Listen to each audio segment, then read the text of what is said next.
She wore her uniform like it was stitched from silence.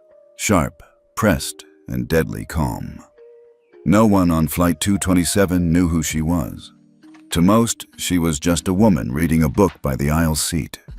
Until a voice barked, "Take that costume off! This is America!" Laughter followed. Then, panic. A silver case appeared in the lavatory. The air stiffened. Orders flew. Lives hung by a wire. Literally. And when the air marshal reached for the suitcase, her whisper cut through him like a blade. Don't move it. Not even a degree. She wasn't guessing. She was warning. The kind that saves 318 souls. The late afternoon sun filtered softly through the cabin windows of Flight 227, casting a warm, sleepy haze over the passengers. It was a routine domestic flight from Denver to Washington, D.C., and inside the aircraft, the low drone of engines provided a familiar, almost comforting rhythm. Among the scattered murmurs and the clink of plastic cups, Major Alexandra Steele sat motionless in seat 14C, an aisle seat in the economy section. She was reading a hardcover book, its spine cracked from use, pages annotated with careful pencil marks. Her uniform, the deep blue of the U.S. Air Force, was pristine, every crease sharp, each insignia precisely placed. There was nothing flashy about her, no oversized medals, no over-the-top attitude, just poise, control, stillness. The fabric of her uniform barely moved as she turned a page. Passengers passed by, paid her little attention. She preferred it that way. Her posture was upright but relaxed, her presence barely perceptible unless one looked directly at her, then couldn't look away. Across the aisle, in 13D, Agent Carl Donovan shifted in his seat. He wore a charcoal gray sport coat, an earpiece curled into his right ear, and a self-satisfied smirk that had long overstayed its welcome. As a federal air marshal, Donovan considered himself the final authority on board, judge, jury, and if needed, executioner. The badge inside his coat pocket made him feel invincible. The gun strapped discreetly beneath his belt, even more so. He noticed Alexandra the moment she boarded. A woman, in uniform, on his plane. His temple twitched. Something about her calm demeanor poked at his sense of order. Her silence felt defiant, her stillness arrogant. He saw it not as professionalism, but as challenge. "Look at this," he said suddenly, loud enough to cut through several rows of cabin noise, nudging the passenger beside him, but projecting his voice for maximum reach. Another cosplayer, decorative uniform girl, out here pretending to matter. A few nearby passengers turned. A mother with 2 children looked up nervously. Alexandra, however, didn't flinch. She turned another page in her book as if he'd spoken in a different language, one that no longer interested her. Donovan waited. Nothing. No scowl, no retort, not even a glance. His jaw tightened. "She probably bought it online," he added, louder this time, his voice practically echoing through the cabin. "People like to dress up, feel important. Makes them feel less small, I guess." Someone chuckled nervously. Another shifted uncomfortably. It wasn't the insult. It was the volume, the performance. Still, Alexandra didn't react. In row 16, a teenage girl leaned into the aisle, subtly tapping her phone. She was recording. The camera lens zoomed in on Donovan's face, then panned to Alexandra's unreadable expression. The teen muttered to herself, "This'll go viral." Her finger tapped the save icon. Donovan noticed her out of the corner of his eye and gave her a condescending wink. He wasn't ashamed. Let the world see. Maybe it'd finally remind people who's in charge. Inside her mind, Alexandra acknowledged the situation but didn't engage. This wasn't her first time being dismissed, underestimated, challenged. She had walked through villages with IEDs buried under every step. She had spoken calmly to men with shaking hand and suicide vests. Carl Donovan's bravado barely registered as noise. She breathed in, slowly, exhaled just as quietly. A flight attendant passed by, offering drinks. Alexandra looked up, smiled gently. "Just water, please." Her voice was smooth, American-born, with the faint precision of military discipline. The attendant nodded, handed her a small bottle, and whispered, "Thank you for your service." Alexandra nodded once, a tight, respectful smile. She sipped slowly. Donovan saw it all. His teeth clenched. "Didn't even say thank you," he muttered, just loud enough. "Figures." She turned another page. The silence she returned him with wasn't passive. It was powerful. It was the silence of someone who had seen more in a year than he had in his entire career, and he hated her for it. More than a few passengers noticed now. Their attention subtly shifted. No one intervened, but the atmosphere was different. The air had tensed, as though it sensed a collision ahead. Then, a flicker of movement. A baby began crying several rows back. A laptop shut with a snap.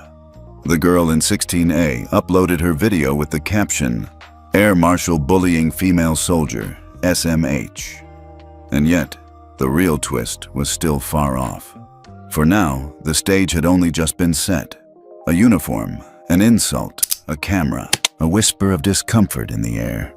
But no one, not even the man puffing his chest in seat 13D, had any idea what kind of storm was about to unfold 35,000 feet in the sky. Afghanistan, 3 years ago.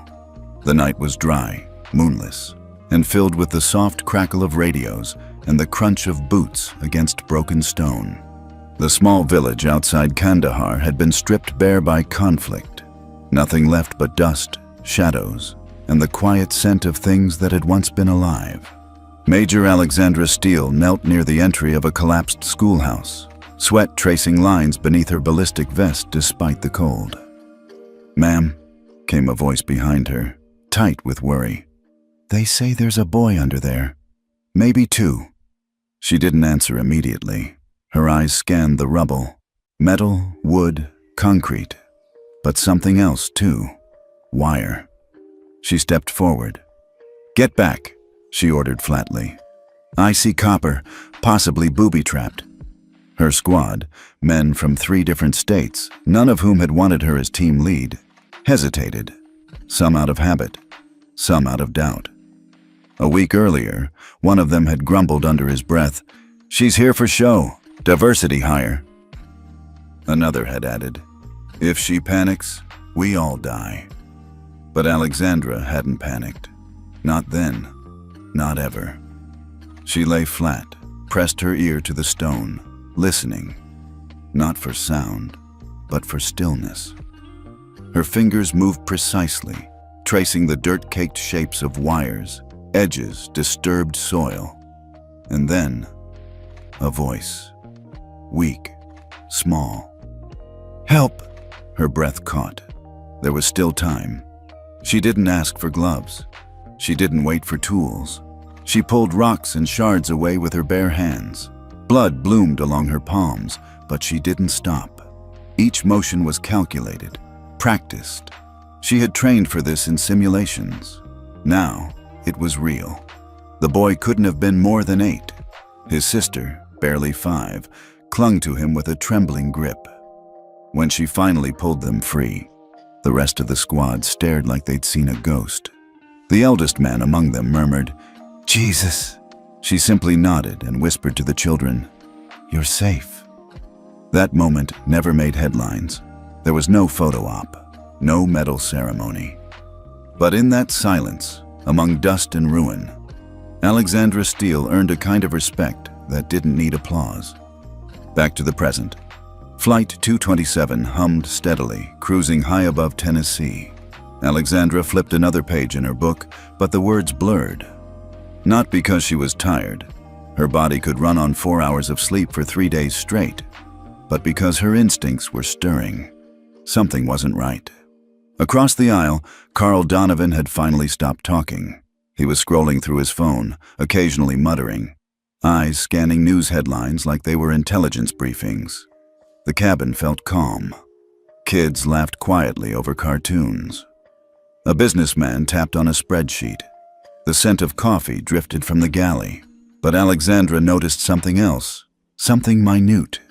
The flight attendant who'd served her earlier passed by again. Her steps were quicker, her smile tighter. She glanced back toward the rear of the plane, then pressed a hand to her earpiece for a beat too long. Subtle, nearly invisible, except to someone who'd learned to hear the shift in silence. Alexandra closed her book gently and placed it into the seat back pocket. She straightened, not dramatically, not enough to draw attention, just enough to be ready. In her peripheral vision, she caught a woman exiting the rear lavatory. She was pale, lips trembling, walking stiffly. Something clutched in her hand. Was it tissue? Or was she hiding her fingers? The woman stumbled slightly and reached out to a passing crew member, whispering something urgent. The flight attendant froze. That was it. The moment the silence changed pitch. The attendant masked it well. Her smile returned, her posture professional. But Alexandra had already seen it. The way her hand shook as she guided the woman back to her seat. The half-second delay before she turned to walk toward the cockpit. And still, no words were spoken. No alarm sounded. No raised voice. Just turbulence beneath the surface of normalcy. Alexandra's senses went cold. Not panicked, not alarmed. Cold like a soldier stepping into position. She didn't move yet. She simply watched. 2 rows back, the teenage girl who had filmed Donovan now turned her camera toward the back of the cabin, muttering, "Something's happening." It wasn't just a feeling anymore. Something was happening. Alexandra shifted her foot slightly beneath the seat in front of her, adjusting to stand without drawing attention. Her eyes met the flight attendant's as the woman returned, this time walking faster, her lips tight, her hand pressing the intercom panel near the galley. From across the aisle, Donovan perked up. "Something wrong?" he asked loudly. The attendant jumped, startled. "No, sir, just routine." But Alexandra was already turning in her seat, because she knew this wasn't routine. This wasn't turbulence or a frightened passenger. It was the kind of silence that came before the sky cracked open. The woman from the lavatory gripped the seat back as she moved, her knuckles white. Her eyes darted, unseeing, as if searching for air. Her gait wobbled, knees threatening to buckle. She looked like someone who had just seen a ghost and couldn't scream. Jessica, the young flight attendant Alexandra had been observing, was at the beverage cart mid-aisle when she noticed. The shift in her face was immediate. Her confident service smile dissolved into a flash of worry, then was hastily replaced with professionalism. She abandoned the cart, crossing the aisle in 3 fast steps, and gently took the woman by the elbow. "Ma'am?" she asked, voice just above a whisper. The woman leaned in, speaking with a desperation that couldn't be masked by the soft murmur. Jessica's back stiffened, her eyes widened for a heartbeat, one that Alexandra didn't miss. The attendant gave a tight nod, then led the woman back to her seat like nothing was wrong. But everything was wrong. The tension in the air was palpable, at least to Alexandra. Most passengers remained unaware, laughing, snacking, typing, dozing. But she felt it, the unspoken shift in energy, like a string pulled taut underwater. She didn't look. She listened. The cadence of the crew's footsteps had changed.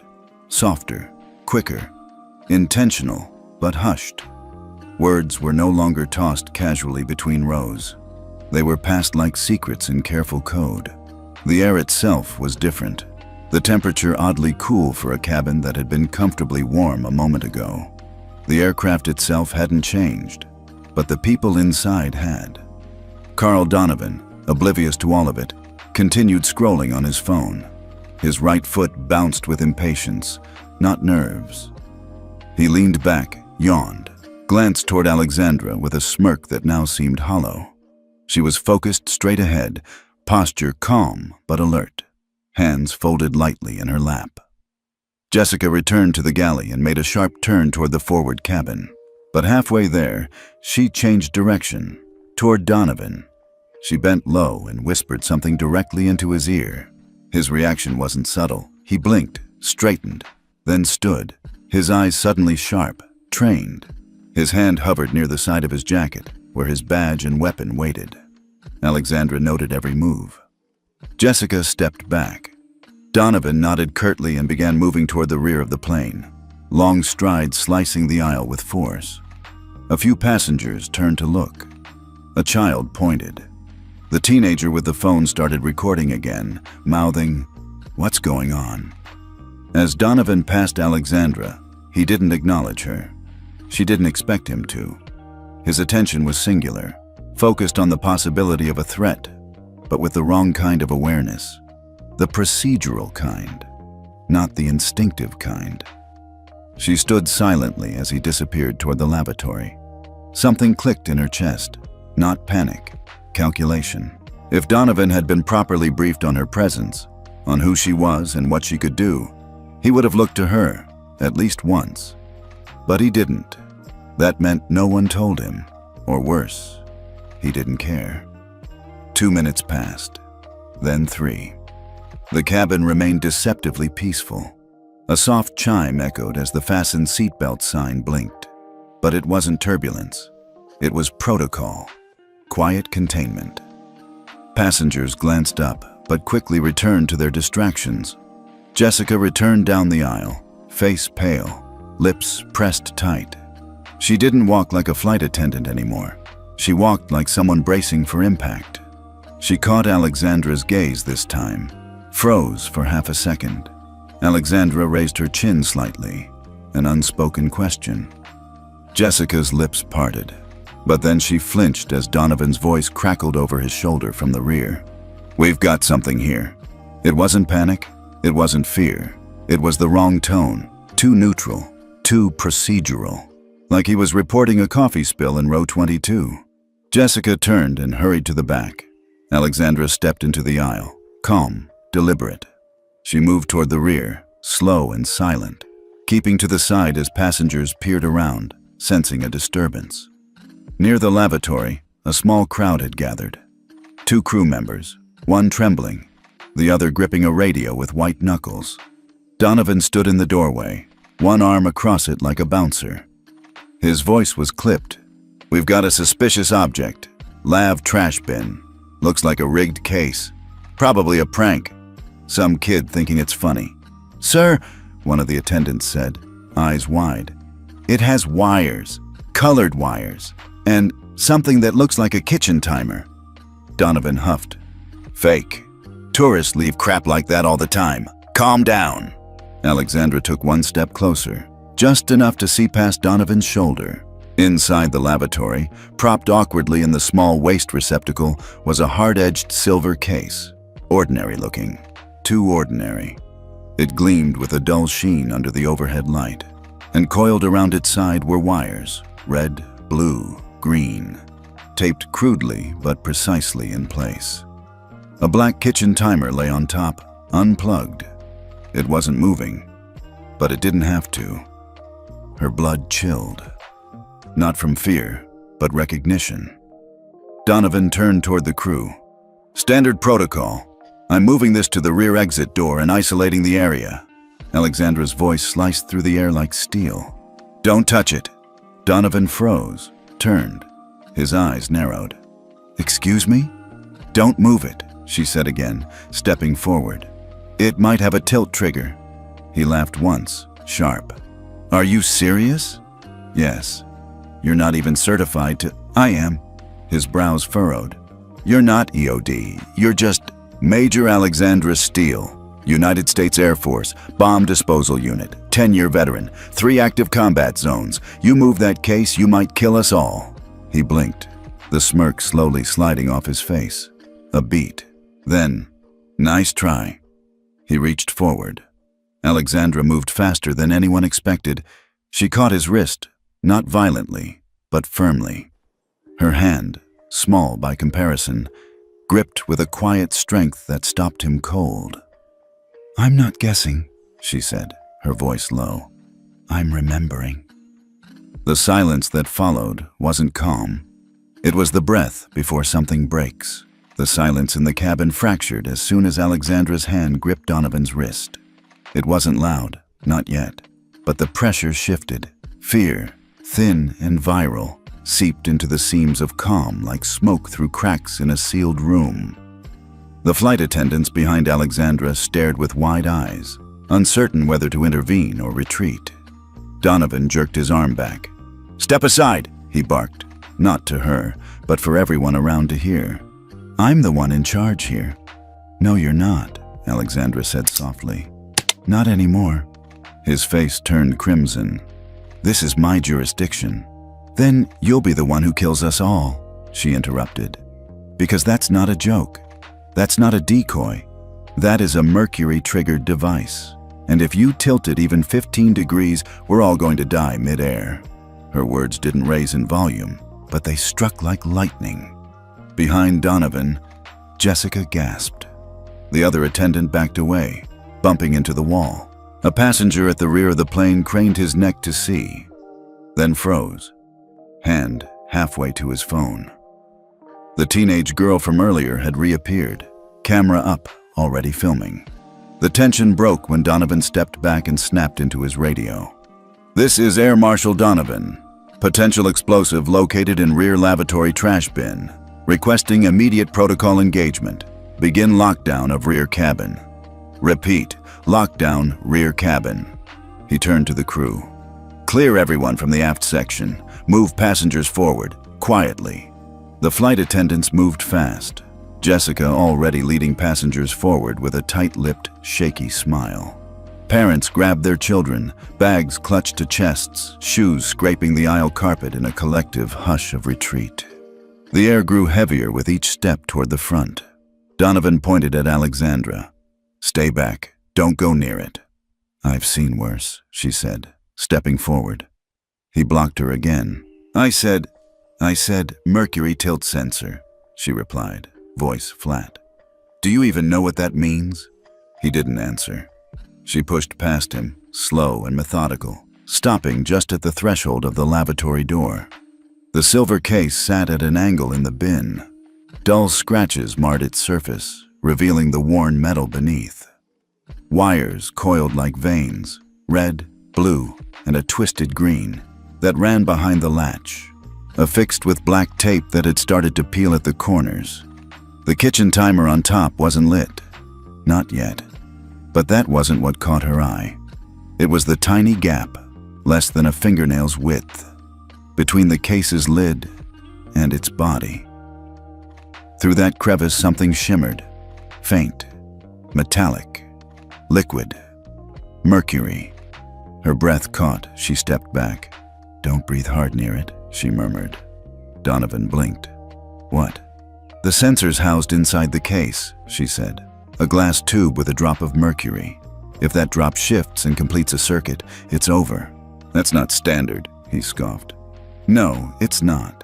That's why it works," she said, turning to face him. "This isn't textbook. It's someone improvising with knowledge and intent. That makes it worse." She scanned the area. The lavatory walls, the vibration of the plane, the pressurized air. Every variable mattered. "The person who built this didn't want attention," she added. "They wanted it to blend in. It's not about the timer, it's about movement." Donovan looked pale now. Sweat gathered at his temple. "We need to secure it," he said automatically. "No," Alexandra snapped. "We need to freeze it in place." She turned to Jessica. "How many unopened water bottles do you have on board?" The attendant blinked. 20, maybe more." "Bring them. All of them, and every wool blanket you can find." Donovan looked at her like she'd lost her mind. "This isn't a picnic." "No," Alexandra replied, eyes still on the case. "It's a war zone, and I'm building a barricade." Passengers were now whispering from behind curtains.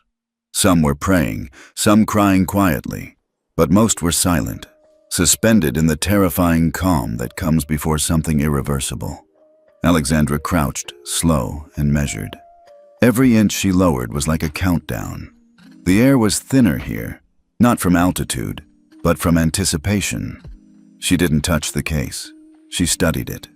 Every scratch, every wire's angle, every vibration traveling through the floor beneath her knees. This wasn't just about disarming a bomb. It was about understanding the person who built it. "This was placed deliberately," she said aloud, half to herself. "Positioned in the bin, wedged to minimize motion, but not stable. No securing bolts, no base mount."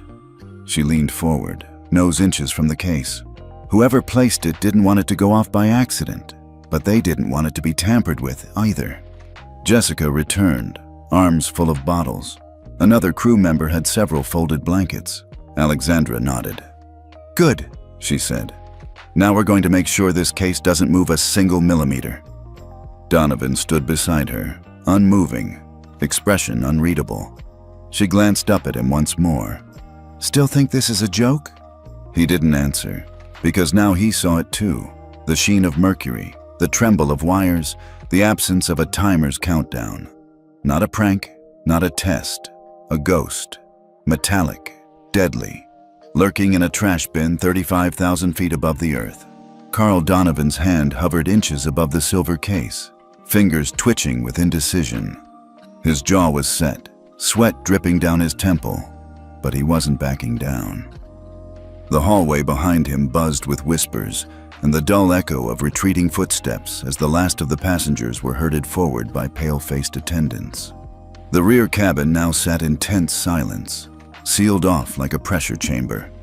Alexandra's voice sliced through the stillness. "Don't touch it." Donovan didn't flinch. "It has to be secured.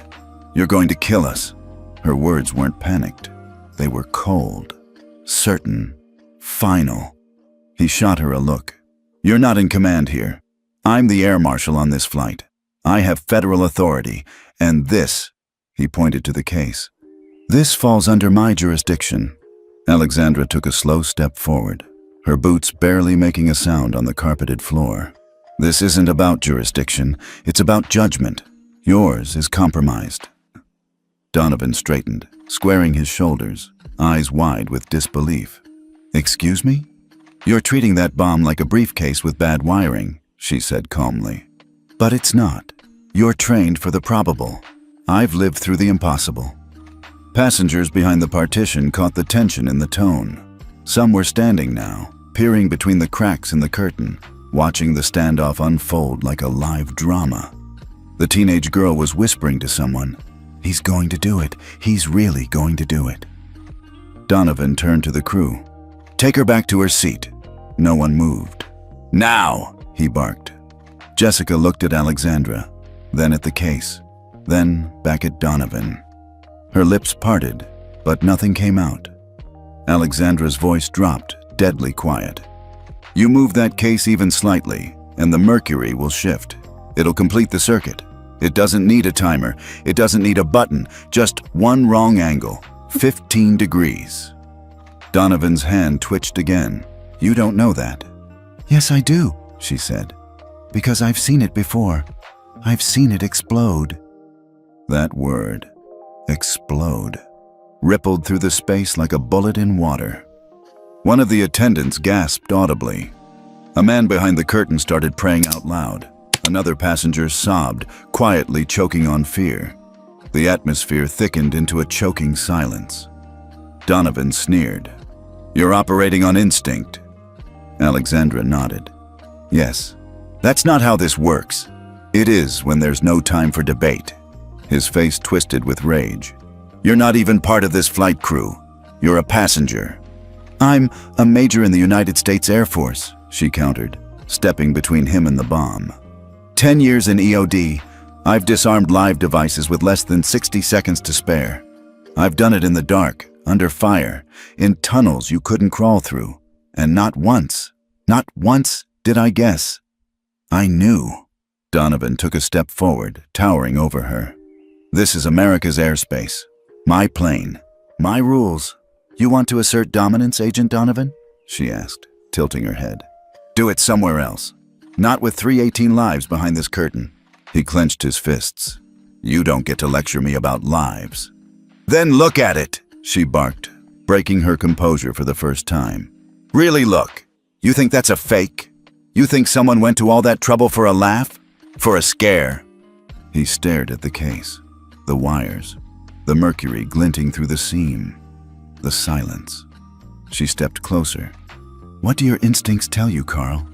He said nothing. I didn't think so. The moment hung, long, raw, electric. Then he lunged. His hand shot out toward the case, determined to end the debate with action, with control. Alexandra moved faster. She caught his forearm mid-swing and twisted, redirecting his momentum against the narrow doorframe. His wrist slammed into the metal with a dull thud, and he grunted in pain. But she didn't let go. Her grip was iron. I said, "Don't move it."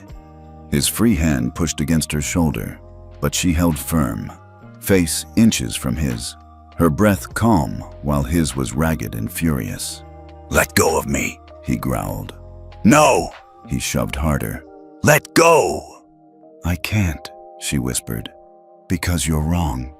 Their bodies were locked in a tense struggle, not violent, but desperate.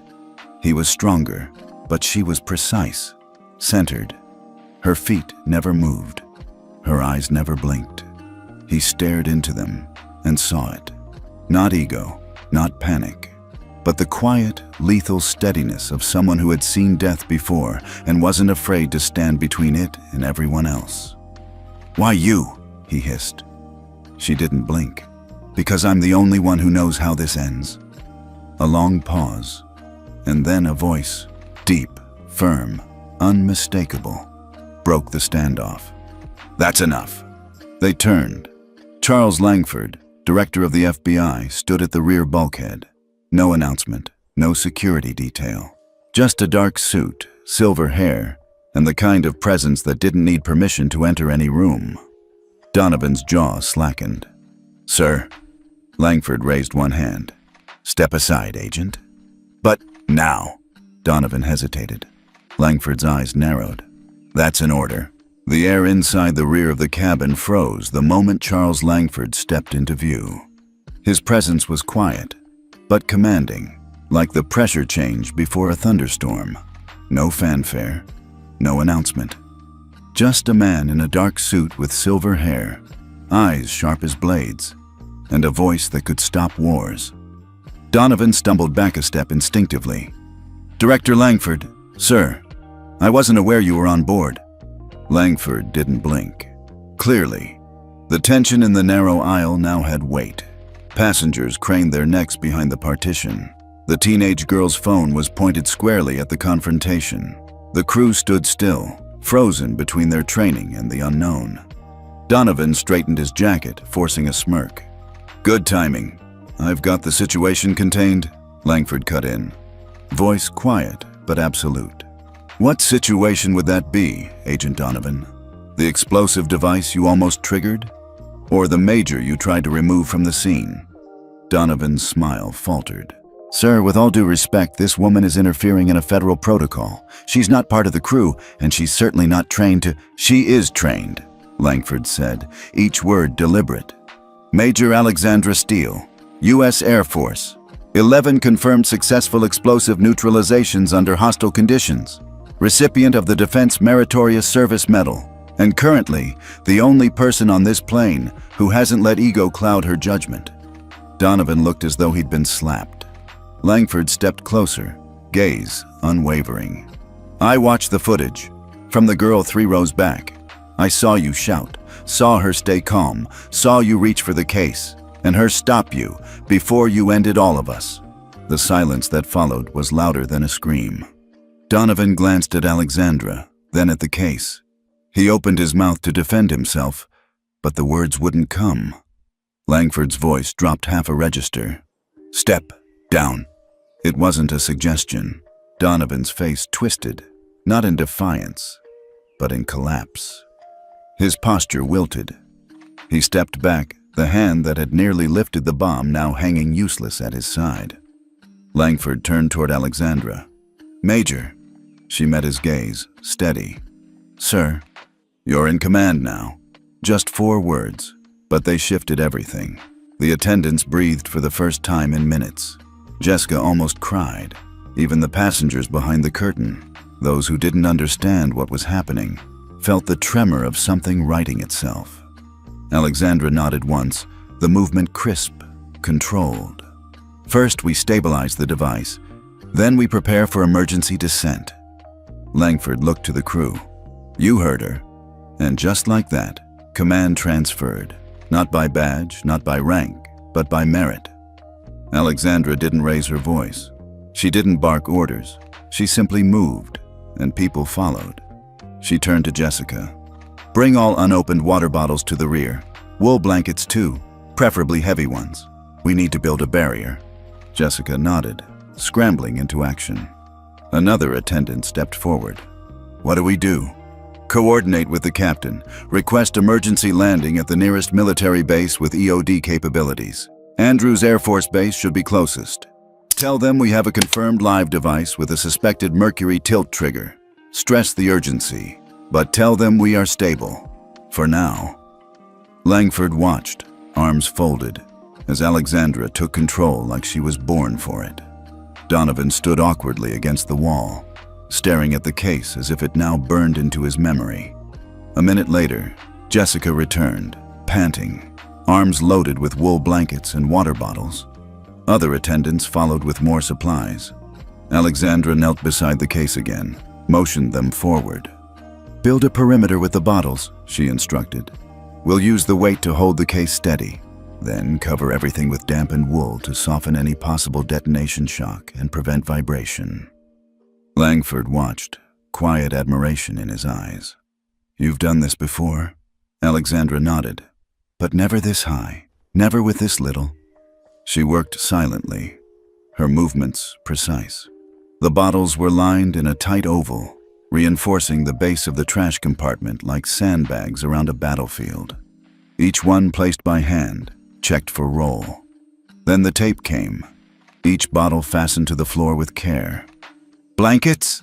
she called out, and Jessica handed her the first. "Dampen it," Alexandra added. "We need it heavy." Jessica hesitated. "We don't have water." Langford stepped forward, unscrewing a bottle. "Here." Jessica took it, soaking the blanket in a nearby galley sink, then returned with the dripping fabric. Alexandra took it with both hands and draped it slowly, reverently over the top of the case and bottle perimeter. Her breath slowed, her heartbeat narrowed. The world fell away. Only her, the device, the silence. She lay the blanket like a veil over a coffin. Gentle, final. Then she added another, layer upon layer of safety. Langford watched in awe. Donovan watched in silence. The moment she was done, Alexandra sat back on her heels, her uniform soaked at the knees, her hands trembling from exertion, but not fear. Jessica whispered, "Is it safe?" "No," Alexandra replied softly. "But it's not moving. That buys us time." Langford nodded. "We'll take it." She turned to the crew. "Get everyone buckled in. Tell the captain we're clear for descent." One attendant relayed the message, another dashed to the front. Langford stepped closer, voice lower now. "You just saved a plane full of people." Alexandra shook her head. "Not yet. We're not on the ground." Langford smiled, spoken like a real operator. A chime rang through the cabin. The fastened seatbelt sign blinked again, this time with purpose. The plane began to bank gently, descending in a slow spiral. Jessica looked out the window. "We're turning." Alexandra stood slowly, eyes still locked on the case. "Don't take your eyes off it, not until we're down." Langford nodded. "I'll stand watch." She looked at him, surprised. He offered a tired smile. "You lead. I follow."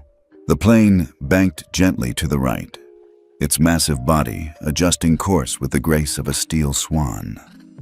Beneath the fuselage, the curvature of the earth slowly revealed itself. Forests, highways, rivers glinting in the golden dusk light.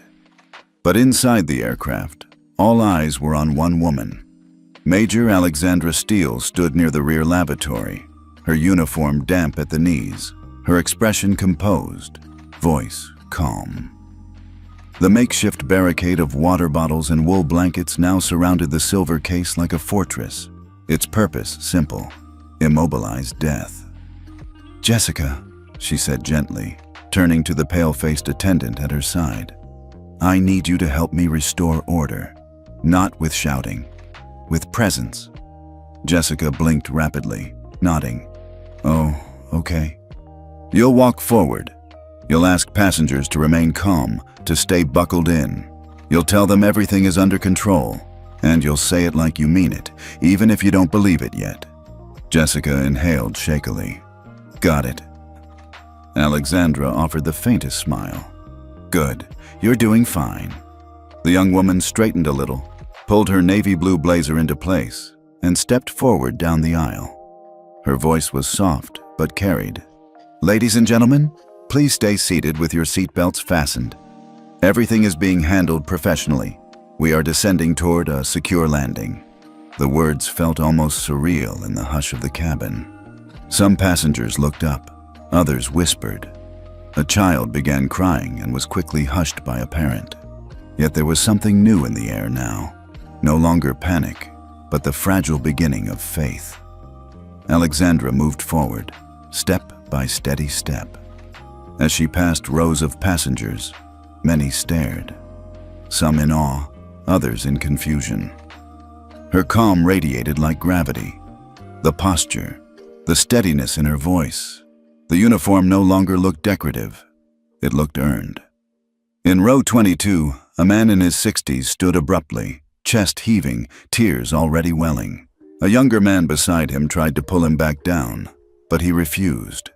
You, he said, voice shaking. You're Major Steele. Alexandra paused, just outside his row. Yes, sir. His hands trembled as he pointed at her. You saved my son. For a moment, silence reigned. Then, Afghanistan, Kandahar, 3 years ago. I remember the name in the letter. My son was part of an engineering unit. He wrote to me, told me about a woman who pulled 2 kids from a school rigged to blow. He said he never saw anyone move like that. He called you the calm in the chaos. Alexandra's throat tightened. She didn't move, didn't speak. He came home because of you, the man said. He's married now, has a daughter. He broke off, choking on his own emotion. You gave me my family. Passengers began whispering. Some turned to look, some cried silently. Others simply stared at Alexandra like they were seeing her for the first time. She didn't respond with a dramatic speech. She didn't bow. She only said, I'm glad he made it home, then offered a gentle nod and continued walking forward. That was enough. By the time she reached the midsection of the plane, the cabin had transformed. No longer a chorus of panic or chaos. It was unified silence, tempered by awe, and held together by a single figure in blue. Alexandra stopped near the galley, addressing the entire group for the first time. Ladies and gentlemen, she said, her voice steady, firm but warm. I want to thank you for remaining calm. We are en route to a secure military base where trained professionals will take over. I ask only for your patience and your trust for just a little longer. No one spoke.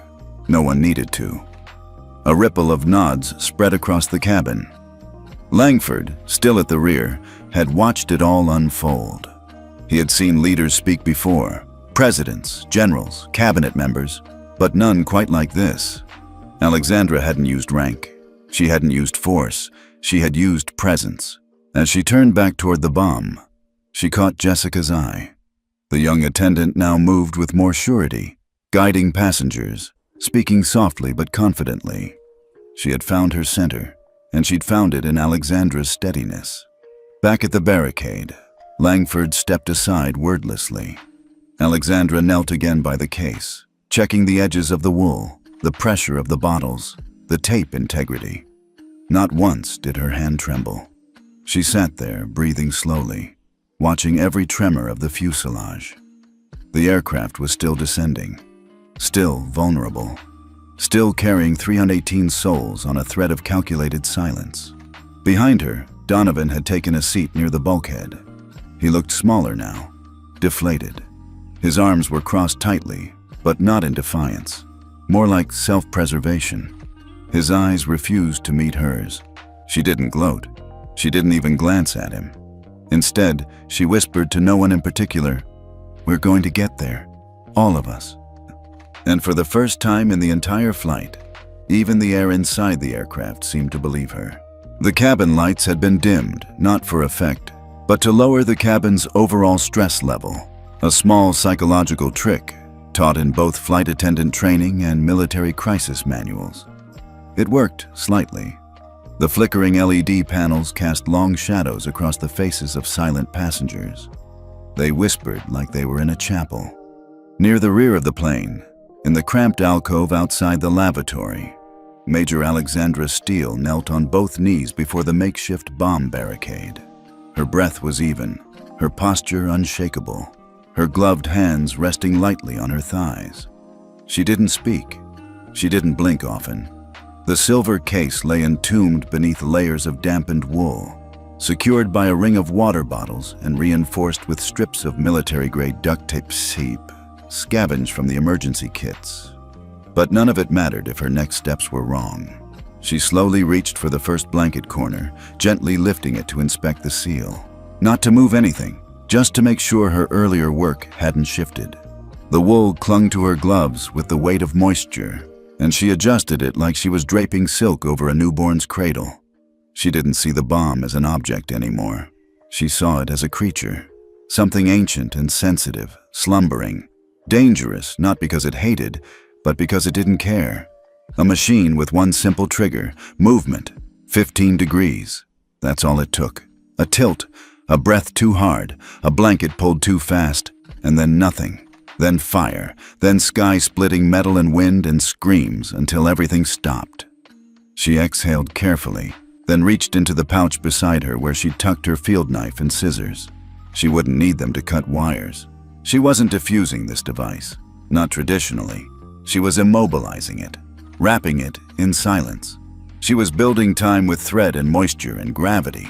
The next bottle went down, wedged between the casing and the wall, sealed to the floor with overlapping X-shaped tape. Her movements were exact, rehearsed. But even now, sweat beaded beneath her collar, because this wasn't training. This wasn't a simulation with instructors and reset buttons. This was a real bomb, and she had failed before. Kandahar, 6 years ago. Her team had entered a burned-out mosque on the outskirts of the city. Intel said it had been turned into a weapons depot, but no one expected the trap. A mercury tilt switch wired into the frame of the door, hidden in centuries-old wood, impossible to see in the dark. The moment their squad's point man opened the door, the charge triggered. The floor vanished. 2 men disappeared in flame before Alexandra could even scream. She'd survived. She always survived. But for years, the sound of creaking wood made her shoulders tense, and she never forgot the smell. Back in the plane, she blinked the memory away. Not because she didn't feel it, but because she couldn't afford to. This bomb was the same type, the same cruel logic. But this time, she was ready. She laid down another blanket, now soaked with chilled, bottled water. It folded over the first like armor. The weight pressed into the case from above, locking it tighter in place. Gravity was her weapon now. Water, her shield. Every time she reached for something new, a roll of tape, another bottle, another piece of wool, she moved as though each inch was a ceremony. Not because she was scared, but because every act was deliberate, sacred. This wasn't bomb disposal. This was ritual. Langford stood nearby, silent, arms folded tightly. Donovan sat a few feet away, no longer speaking, his face pale and sunken. Jessica remained at the far end of the galley, holding a first aid kit in case something, anything, went wrong. But no one interrupted. No one even coughed. Alexandra shifted slightly, adjusting her weight to her left knee, and pressed another bottle into place. It locked into the corner, sealed by a triple cross of tape. She paused. The cabin groaned softly. Turbulence, minor. But she froze like a predator had stirred beneath the blankets. Nothing moved. She exhaled slowly, then continued. From the ceiling, an automated announcement clicked on. "Ladies and gentlemen, we are beginning our final descent. Please return to your seats Ensure tray tables are secured and seat belts are fastened. Langford tapped his radio and responded in code. Alexandra didn't hear the details, nor did she need to. Her world had narrowed to the exact shape and weight of every object surrounding the silver case. She pressed down lightly on the final blanket layer, careful not to shift its center of mass. She adjusted the bottle angles to ensure no potential roll. Her gloved fingers traced the edges like a pianist feeling their keys in the dark. And then she stopped. It was done. The device wasn't disarmed, but it wasn't going anywhere. It was locked, encased, alive, but trapped. She sat back slowly, her legs stiff, knees throbbing from pressure and blood flow loss. Her gloves were soaked. Her hands, beneath the padding, were trembling. Finally, Langford crouched beside her. "It's secure?" he asked. "For now," she replied. "If we hit rough turbulence, or if someone tilts the plane sharply, it could still trigger, but we bought time." Langford nodded. "You did more than that." She looked up. His voice was low. "You gave us hope." Alexandra didn't reply. She didn't have to. The silence that followed was thicker than steel and far more fragile. As she stood, the first ripple of applause came from somewhere forward in the cabin. Then another. Then a wave. But she didn't turn to face it. She stayed where she was, between danger and safety, until the wheels hit the runway. The cabin hummed with subdued tension as the plane began its descent. Outside, the world tilted gently, clouds giving way to patches of green fields and long, winding highways. Somewhere below, Andrews Air Force Base awaited, its runway already cleared, its personnel standing by. Inside, 318 hearts beat in near silence. Alexandra remained kneeling beside the wool-shrouded bomb, every muscle in her body coiled like a spring. Her breath was calm but shallow, her eyes fixed on the improvised barricade she had built with tape, bottles, and blankets. They were descending. That was good. That meant this ordeal had a defined end. But descent wasn't safety. Descent was risk. As the nose of the plane dipped slightly, Alexandra felt it. Not through movement, but through weight. Gravity shifted just enough to alter the tension on the bottles securing the case. One of them creaked ever so slightly against the plastic paneling. Her pulse quickened. From her earpiece, Langford's voice came softly, almost reverently. "We're 12 minutes from wheels down. No turbulence forecasted. They're giving us a direct approach." Alexandra didn't look up. "Copy. Tell the pilot to keep angle shifts below 10 degrees. There was a pause. Then Langford. "He said he'll fly it like glass." The forward cabin remained calm. Passengers were buckled in, whispering prayers, holding hands, watching the windows with haunted eyes. A child clutched a teddy bear so tightly its seams creaked. The teenage girl had put her phone down and now stared forward in stiff silence. The bomb wasn't visible to them, but they could feel it, coiled beneath their feet like a serpent waiting for one misstep. Alexandra rechecked the edge of the nearest blanket. Still soaked, still heavy, still flat. She pressed her palm lightly atop the mound, ensuring no give. 7 minutes. The engines shifted pitch as the flaps deployed, slowing their speed. The fuselage shuddered slightly. Nothing unusual, but in this context, it felt like an earthquake. One of the bottles tapped against its neighbor, making a soft, dull click. Too much. Her body tensed. She reached out instinctively to adjust it. That's when it happened. A gust of unexpected crosswind hit the left wing, jolting the plane. It wasn't violent, but it was sharp. Enough to make drinks slosh. Enough to make passengers gasp. Enough to shift the top blanket. Alexandra saw it in slow motion.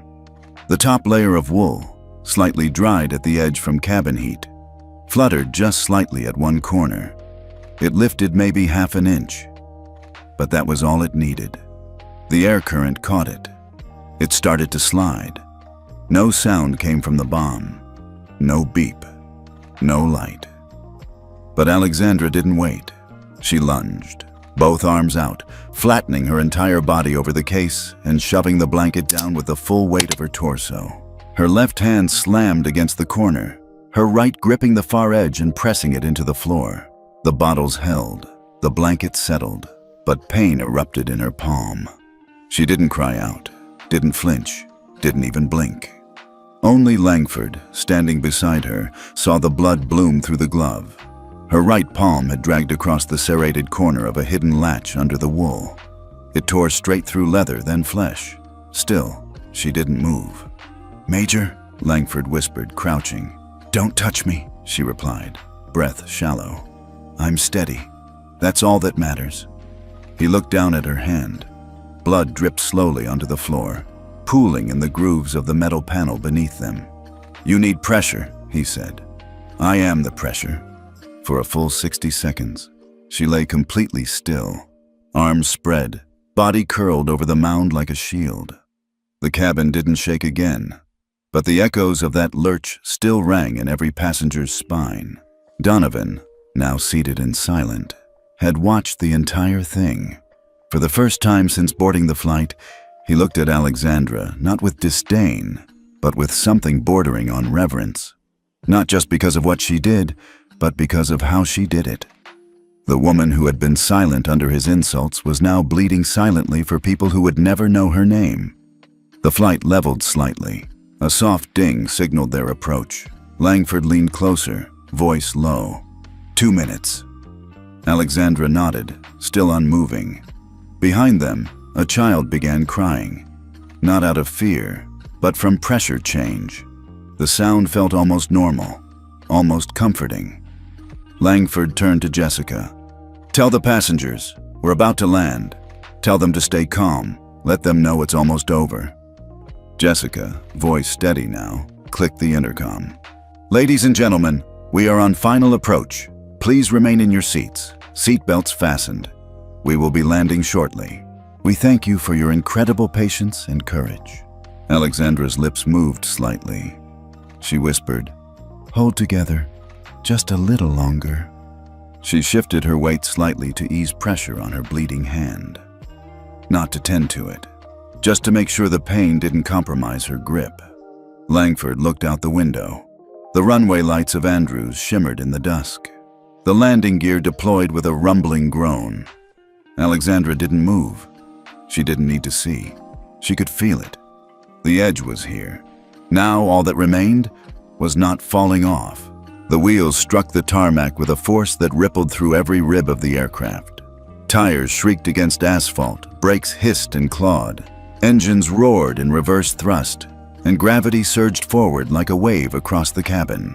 Passengers gripped their seats. A few cried out. One man's glasses flew from his face and landed on the floor. But then, stillness. The sound of the engines faded.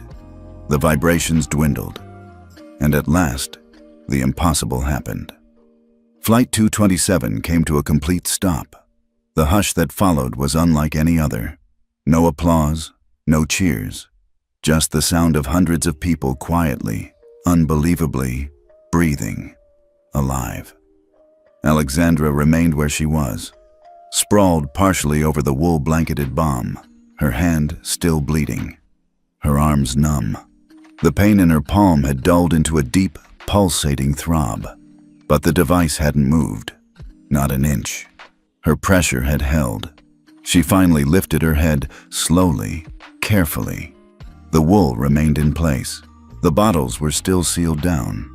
The weight of gravity had done its part. The rest had been her. Langford leaned down beside her. "We're on the ground," he said gently. She nodded once. "No sudden shifts. Let the base team handle the extraction." "They're already here," he replied. Outside the cabin windows, red and blue lights flickered. Military trucks, fire engines, ambulances, and one unmarked vehicle, the kind that carried a bomb squad built for apocalypse scenarios.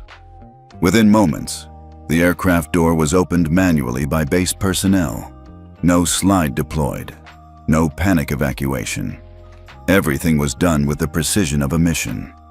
3 men in full EOD suits, thick, layered, pressurized, boarded the plane like astronauts entering a war zone. Their faces were hidden behind reinforced visors. Each step they took was practiced, measured, holy. They moved directly to the rear of the aircraft. Passengers craned their necks. Some gasped at the suits. Others wept in silence. The teenage girl clutched her phone but didn't lift it. No one dared break the spell. Langford stepped aside. The lead EOD technician crouched beside Alexandra. His voice came through a static filtered speaker. "Are you Steele?" She nodded. "The case is immobilized. Blanket soaked, bottle barricade, duct taped to the floor." He inspected her work, his gloved hands hovering just above the structure. His head tilted slightly as he leaned closer, examining the angle, the seal, the way the bottles interlocked. Then he stood. To his 2 teammates, he spoke just 2 words. "She's right." The others moved into place. With handheld sensors, they scanned the air, the seams, the underside of the case through the thin space in the lavatory floor. After several minutes, one of them lifted a small display for the team leader to read. He turned to Langford and removed his helmet. Inside was a man in his 40s, face flushed with heat and tension. "It's mercury," he confirmed. "Tilt sensor, glass ampule. If it shifts into the trigger position, it closes the circuit instantly. No timer, no delay, just boom." He paused, then added quietly, "If anyone had moved that case, even a few degrees, we wouldn't be talking right now." Langford's expression didn't change, but his eyes flicked toward Donovan. The air marshal was slumped against the far bulkhead, hands clasped between his knees, his gaze vacant. His mouth opened as if to say something, then closed. His breath came in shallow bursts. He didn't speak. He couldn't. The technician glanced at Alexandra's hand. "You held it down during descent?" She nodded once. "You realize," he said softly, "even a slight cabin jolt." "I know." He looked at her like she was something from another world. "I've never seen anyone improvise this. Not this well. You didn't defuse it, but you froze it. You made time out of duct tape and water bottles." She didn't respond. She didn't need to. The lead technician turned to his team. "Full containment protocol, reinforced perimeter, cut access to airflow, secure and extract for off-site neutralization." They moved like ghosts. Fast, focused, invisible to anyone but Alexandra. Langford stepped closer, placing a hand on her shoulder. "You saved them. I did my job. You did more than that." His voice cracked slightly, but she didn't turn. Then, the quiet was broken by a second voice, lower, rough, hollow. "Director." Langford turned. Carl Donovan stood, still pale, eyes unfocused. He stepped forward, slowly, like someone waking from a coma. He reached into his jacket pocket with shaking hands, pulled out his badge, and held it toward Langford. I was wrong." Langford looked at him, expression unreadable. "Yes," Donovan swallowed. "I endangered every soul on this plane." "Yes." A long pause. Then Donovan extended his other hand, unstrapping the holster from beneath his coat and offering the firearm gripped first. Langford took the weapon and badge silently, then handed them to a base security officer who had entered moments earlier. It was done. Carl Donovan was no longer a marshal. He stepped backward without a word and sat down hard in the nearest jump seat. His eyes remained forward. He didn't cry, didn't shout, but the look in his face, the crumbling of identity, of certainty, was louder than any outburst. Alexandra finally sat back, resting against the side panel, exhaling deeply. Langford looked down at her, voice almost reverent. "You didn't just save them, Major. You reminded us what leadership looks like." She looked up at him, tired, eyes rimmed red but unbroken. "I reminded myself," she said softly. He held her gaze a moment longer, then turned to the EOD team. "Get her hand looked at, now!" 2 medics arrived. One gently lifted Alexandra's palm. The glove sliced open, blood still seeping. She didn't wince, didn't flinch. "I need to stay until the device is gone," she said. Langford placed a hand on her uninjured shoulder. "You've already done enough." But still, she stayed seated, watching, not because she didn't trust them, but because that's what protectors do. Outside the aircraft, the sun had begun its slow descent behind the distant treetops of Andrews Air Force Base.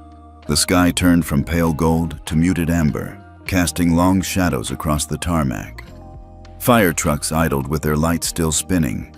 EOD vehicles began rolling back to their holding positions, and the last glimmers of red alert faded into the silence of conclusion. Inside the cabin, Major Alexandra Steele sat near the rear bulkhead, her back pressed gently against the wall, her hand now bandaged and resting across her lap. The blood had stopped, but her muscles still hummed with adrenaline's ghost. The bomb was gone, removed, sealed, loaded into a containment vehicle by the EOD team. The plane had been cleared, and the passengers were now being guided down the front stairs in small groups. No one looked at her directly as they passed, but everyone looked. Some whispered. Some smiled faintly. A few simply paused for a breath longer than usual when they passed her row, offering silent nods before continuing. The moment didn't require words. Langford remained near her, jacket off, sleeves rolled, his hair tousled from hours of pressure. He held a small black box in his hand, a rectangular velvet case, official, heavy with symbolism. He waited until the last passenger had disembarked before he stepped forward and opened it. Inside lay a silver medallion etched with the Department of Justice crest. Below it, a small brass plaque read, "For Extraordinary Civilian Valor, Federal Emergency Flight 227. "I pulled every string I had," Langford said, voice quiet. "You'll be officially recognized by the DOJ, the Air Force, and the President's office. But this," he looked down at the medal, "this is the first." Alexandra looked at the box for a long moment. Then she shook her head once. Langford furrowed his brow. "You earned it. I'm not here for that." He gave a small, incredulous laugh. "You stopped a mid-air catastrophe with water bottles and a blanket. You saved over 300 people, including me. You stabilized a high-sensitivity mercury trigger while bleeding. What do you mean you're not here for that?" She didn't smile. "I'm here to do my job, and then disappear." Langford hesitated, then closed the box slowly. "You know, the heroes who vanish after the fact make our work 10 times harder. I'm not a hero. You keep saying that," he said, "and I keep not believing you." Alexandra stood carefully, wincing slightly as pressure returned to her legs. The cabin was eerily quiet now, just the distant whir of carts and ground crew outside. "I need to report back to my command," she said simply. "They'll want to debrief me." "You'll have a ride arranged," Langford said. "But there's one thing you should know before you leave." She paused. He reached into his pocket and pulled out a smartphone, already glowing with notifications. "Someone filmed you, back in the air, early, when Donovan barked at you." Alexandra tensed. "It's everywhere now," Langford continued. "News outlets, Reddit, Twitter, CNN has already picked it up. They're calling you." He turned the screen to show her. The headline was large, bold, and surreal. "The Quiet Hero, Unnamed Woman in Uniform, Saves Plane from In-Flight Bomb." Underneath, the footage played. Alexandra seated, unmoving, turning a page in her book while Donovan's voice rang out arrogantly behind her. The video had caught her face, serene, unreadable. The comments below scrolled endlessly. "That's how power looks when it's not loud." She never even flinched. "Name her, find her, give her the world. Protect her at all costs." Alexandra's eyes lingered on the screen for only a second. Then she looked away. Langford turned it off. "They don't know your name yet," he said. "They don't need to." Langford considered that. "They will find it. You know how these things go." She met his eyes, unwavering. "Let them chase a ghost." He chuckled. "And what happens when they find you?" "I'll be doing the next thing that needs doing," she said. "Somewhere quieter, somewhere no one's looking."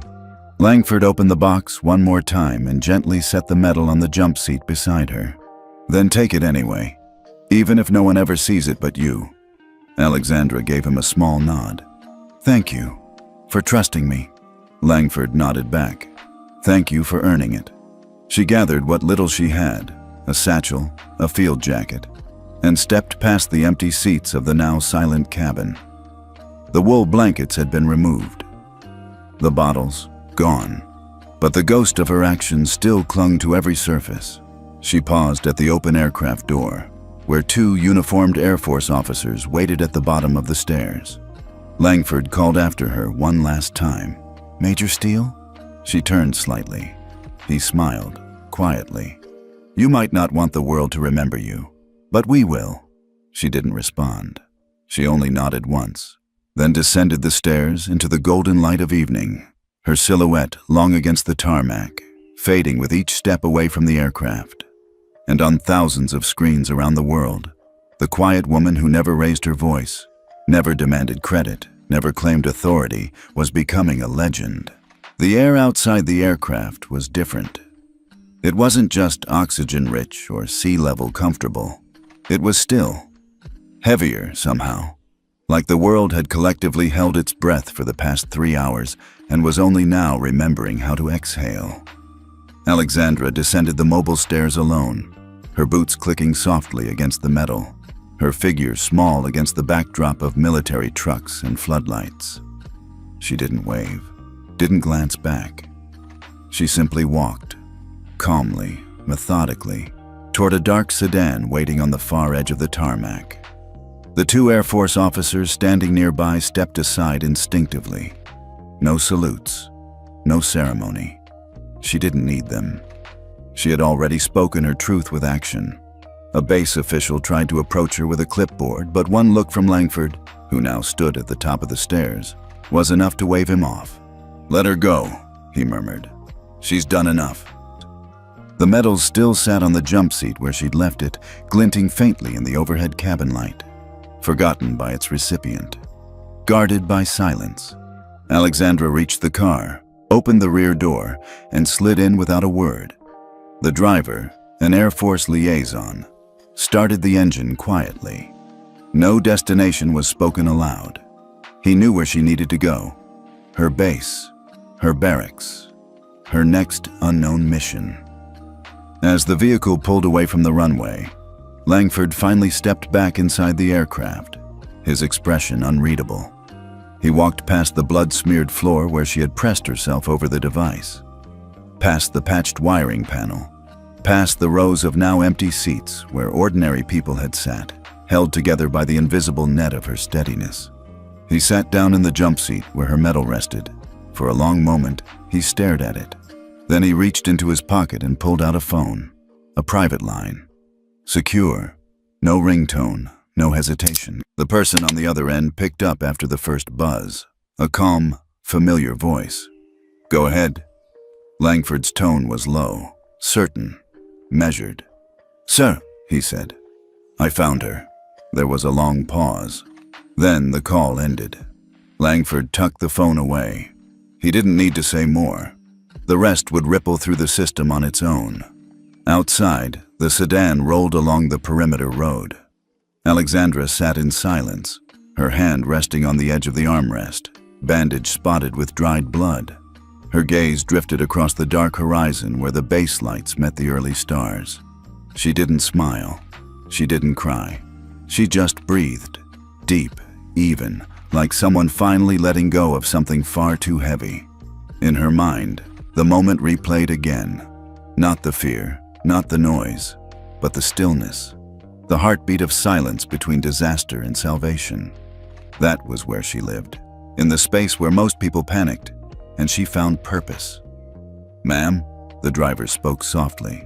Yes. Is it true what they're saying? He asked, eyes on the road. That you saved the plane? She didn't answer right away. Finally, I did what was needed. The driver nodded. They're calling you the quiet hero, all over the net. I'm not on the net. Still, he said with quiet awe, they'll know your name. No, she replied. They'll know the story. That's enough. A pause. Then she turned toward the window again, watching the world blur past. The truth was, she wasn't running from fame. She just understood it had nothing to do with what mattered. In every war zone, every classified mission, every crisis, the people who made the difference weren't the ones with microphones or medals. They were the ones who moved silently, who sacrificed without asking, who never needed to be thanked, only trusted. She was one of them. Always had been. Always would be. At Andrews Air Force Base, the aircraft was being towed to a secured hangar for evidence processing. Teams swept through the cabin, collecting data, photographing the bomb site, preserving every inch of her handiwork. Langford had already given his report. Donovan had already turned in his gear. The media had been kept at bay, for now. But it wouldn't last. Someone would leak the footage. Someone would name her, and the world would reach for her story like it always did, eager to lift a hero onto its shoulders, to label her, to own her. But by then, she'd be gone, on another mission, in another uniform, somewhere that didn't require headlines, only courage. 3 days later, a news anchor would report on the mysterious woman in uniform who saved Flight 227.